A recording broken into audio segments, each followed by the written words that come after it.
English speaking practice episode 62 में आप तमाम व्यूअर्स का स्वागत है। इस एपिसोड में हम कुछ इस तरह के वाक्य हैं जैसे कि आपको या तुमको पूरा आराम करनी चाहिए, तुम्हें या आपको रोज होमवर्क करनी चाहिए, मोहन को डॉक्टर बनना चाहिए, सोहन को ईमानदार बनना चाहिए। इस तरह के जो वाक्य होते हैं जिससे सलाह, मशवरा या परामर्श या सुझाव आदि का बोध होता है, इसमें हम देखेंगे कि कितनी वैरायटी है इसमें। जिस वैरायटी का हम प्रयोग जो है, जो हम अंग्रेजी बोलते हैं तो उनमें हम प्रयोग करते हैं। चूंकि हिंदी हमारा बेस है तो हिंदी में जो भाव हम व्यक्त करते हैं उसी को हम अंग्रेजी में व्यक्त करते हैं, और हिंदी में हम बढ़िया से भाव समझते हैं। और अंग्रेजी में ये जरूरी है कि उस भाव को प्रकट करने के लिए हम कौन से बेसिक सेंटेंस स्ट्रक्चर का प्रयोग करेंगे, और ये अगर हमें पता हो तो हम उतने ही कंफर्टेबली इसको एक्सप्रेस कर सकते हैं जैसे कि हम अपनी मदर टंग में या अपने रीजनल लैंग्वेज में करते हैं। अब यहाँ पे जो पहला तरह का वाक्य है वो है कि जिस किसी को जो कुछ करना चाहिए, ये सलाह है, मशविरा है। इसमें इसका स्ट्रक्चर होता है सब्जेक्ट प्लस शुड।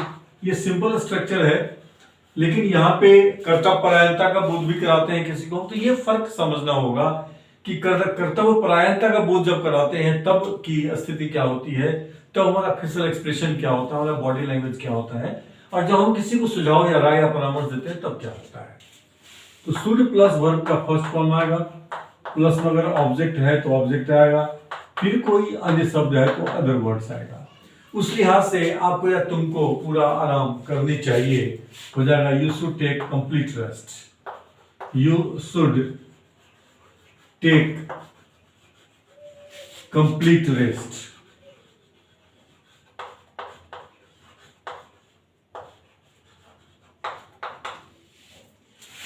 आपको रोज होमवर्क करना चाहिए या करनी चाहिए, हो जाएगा you should do. You should do homework every day. ये सलाह है, मशविरा है, या परामर्श है, या सुझाव है जो हम देते हैं, और इसी स्ट्रक्चर पर हम किसी को कर्तव्य का बोध कराते हैं। वो भी ऐसे होता है जैसे कि हमें अपने माँ बाप पे सम्मान करना चाहिए, आदर करना चाहिए, we should respect our parents. लेकिन यहाँ पे भाव होता है कर्तव्यपरायणता का बोध कराने का, लेकिन यहाँ पे ये सुझाव है, परामर्श है, सलाह है, अब मशविरा है। अब यहाँ है कि हम कहते हैं कि मोहन को डॉक्टर बनना चाहिए, सलाह दे रहे हैं कि मोहन को डॉक्टर बनना चाहिए का मतलब ये कि उसमें वो इतनी तेज है, इतना इंटेलिजेंट है कि वो बन सकता है, और इसलिए उम्मीद करते हैं और सलाह देते हैं हम कि उसे डॉक्टर बनना चाहिए। तो यहाँ पे नाउन या एडजेक्टिव है जो बनना चाहिए, और यहाँ है जो क्रिया जो है जो करना चाहिए। ये फर्क समझना पड़ेगा।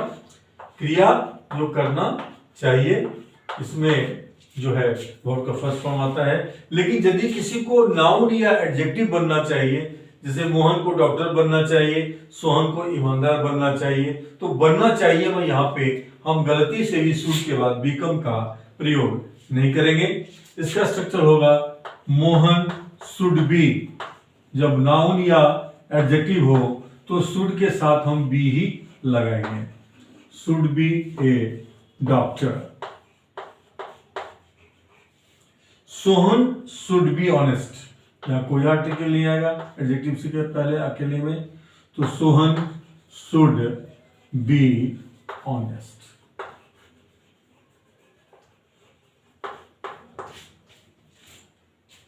अगर किसी को कुछ नहीं करने की सलाह देनी हो किसी को, तो वहां पे हम शुडंट लगा देंगे। नेगेटिव सेंटेंस होगा वो, जैसे कि आपको ज्यादा नहीं बोलना चाहिए, you shouldn't talk too much. आपको झूठ नहीं बोलना चाहिए, you should not tell a lie.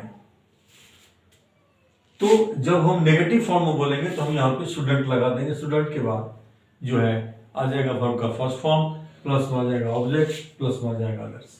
I am sure कि आप ये कर लेंगे। ये तीन तरह के वाक्य हैं। एक है जो सलाह देते हैं किसी को कुछ करना चाहिए, दूसरा होता है एक सलाह देते हैं कि किसी को कुछ जो नहीं करना चाहिए, तो वह स्टूडेंट लगा देंगे। और यदि किसी को नाउन या एडजेक्टिव बनना चाहिए, अगर ऐसा है तो शुड के साथ बी लगा करके हम जो है वहां पे सेंटेंस बनाते हैं कि Mohan should be A doctor, Sohan should be honest. अब इसी में हम थोड़ा सा बदलाव करते हैं इसमें हम कि जिस किसी को जो कुछ करनी ही चाहिए। ध्यान देंगे आप, पहला से सेंटेंस है कि you should take complete rest, negative अगर है तो you shouldn't tell a lie, you shouldn't go to your office after time, या you should not go to office after office time, वगैरह वगैरह जो नहीं करना चाहिए सलाह देते हैं। You shouldn't take those medicines not recommended by doctor, आपको वो दवाई नहीं लेनी चाहिए जो डॉक्टर ने आपको लेने के लिए नहीं कहा है। You shouldn't take the medicine that you have not been prescribed by the doctor और you have not been suggested by a doctor, तो शुडंट लगा देंगे आप। तीसरा है कि जिस किसी को जो कुछ करनी ही चाहिए। तीसरा सेंटेंस है ये, इसमें आता है आपको पूरा आराम करनी ही चाहिए, आपको रोज होमवर्क करनी ही चाहिए। ये होता है, ऐसे कहते हैं हम इम्फेटिक, ये जोर देकर के हम जो है कहते हैं। वाक्य का अर्थ ये होता है आपको पूरा काम आराम करनी ही चाहिए, आपको रोज होमवर्क करनी ही चाहिए, आपको सच बोलनी ही चाहिए, आपको सच बोलना ही चाहिए या बोलनी ही चाहिए। इस तरह के आप जितने वाक्य चाहें उतने वाक्य आप बना सकते हैं, चॉइस इज योर्स। ये थोड़ा सा का अंतर यहां ही लग गया। अब यहां पे जब ही लग गया तो इसका जो स्ट्रक्चर है, ये स्ट्रक्चर है, ध्यान देंगे, बहुत ही ब्यूटीफुल स्ट्रक्चर है। ये बहुत दुर्लभ स्ट्रक्चर है, जो दुर्लभता से ही आपको कहीं मिल पाएगा। और ये है कि सब्जेक्ट के साथ यहाँ पे शुड हैव के बाद हम लगाएंगे 2 + PV1। बहुत ही सुंदर सा ये स्ट्रक्चर है।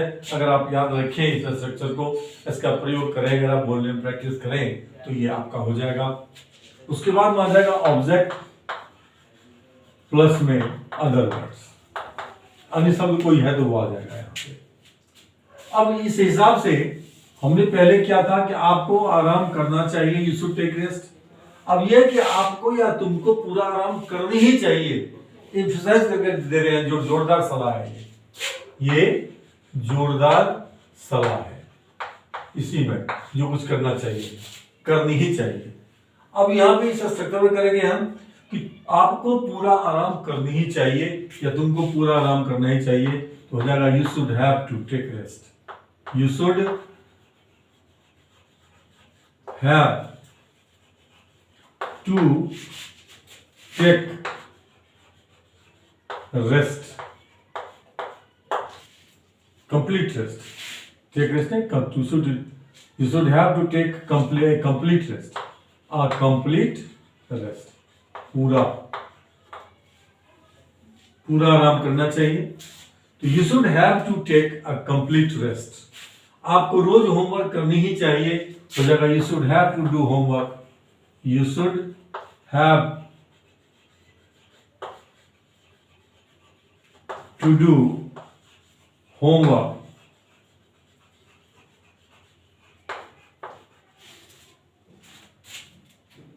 Every day.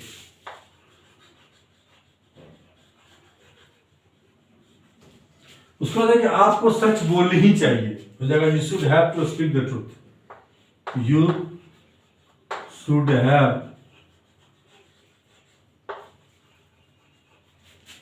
To speak the truth.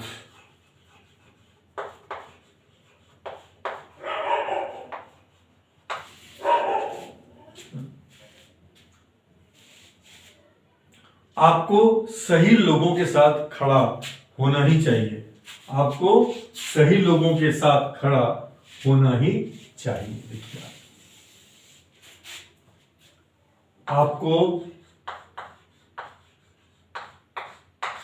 सही लोगों के साथ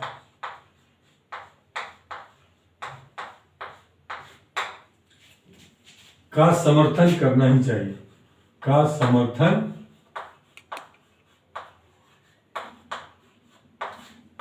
करनी ही चाहिए। बहुत ही ब्यूटीफुल स्ट्रक्चर है ये। थोड़ा सा अंतर किया हमने इसका, देखिए भावार्थ बदल गया। इस तरह से हम कई जो वाक्य के समूह हैं अगले एपिसोड्स में भी हम वो लेकर के आते रहेंगे। अगले एपिसोड में हम सिर्फ इसी का बात करेंगे कि जब हम किसी को कर्तव्यपरायणता का विरोध कराते हैं या जब कहीं किसी की मजबूरी को हम दर्शाते हैं तो उस स्थिति में क्या होता है। इसका आपको सही लोगों का समर्थन करनी ही चाहिए, हो जाएगा you should support, you should have to support, you should have to support